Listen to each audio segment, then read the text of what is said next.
In this video, I will show you how to tattoo a realistic skull with Dawn Tattoo. Let's start with the lines using a 5RL needle. A needle that makes fairly thin and clean lines, using a low voltage.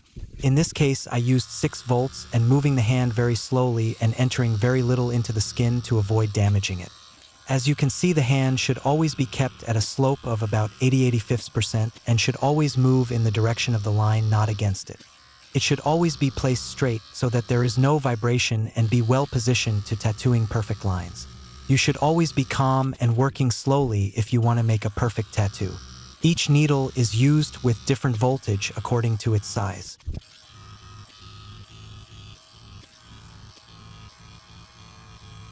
Here are simple technique to help you pack solid black. The most important thing is moving a consistent turn. Instead, moving in small tight circles and you will saturate the area completely.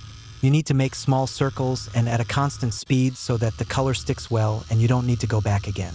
If Vu can pack the color by only going over it once, that's ideal. But if you need to go over twice, that's okay too. Just be gentle with the second layer as to avoid overworking the skin. In a tattoo, shading is what creates depth by blending black ink out to skin tone. A tattoo without proper shading techniques will look flat.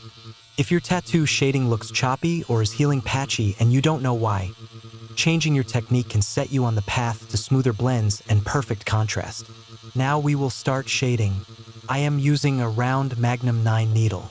First, we study the reference and see which areas are the darkest, which areas are the lightest or the skin tone. Avoid trying to hide things that are not actually visible. Every time a new part starts, look at the reference again.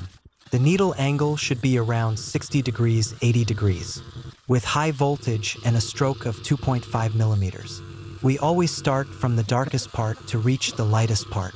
The hand movement should be like in the video, a bell-like movement that goes from the darkest part to the whitest one. Shading a tattoo turns simple line drawings into rich, lifelike images. It's the process that adds depth, dimension, and emotion to what would otherwise be flat images on the skin. Why your shading still looks patchy even when your hand feels solid is probably not your machine. It's your mix.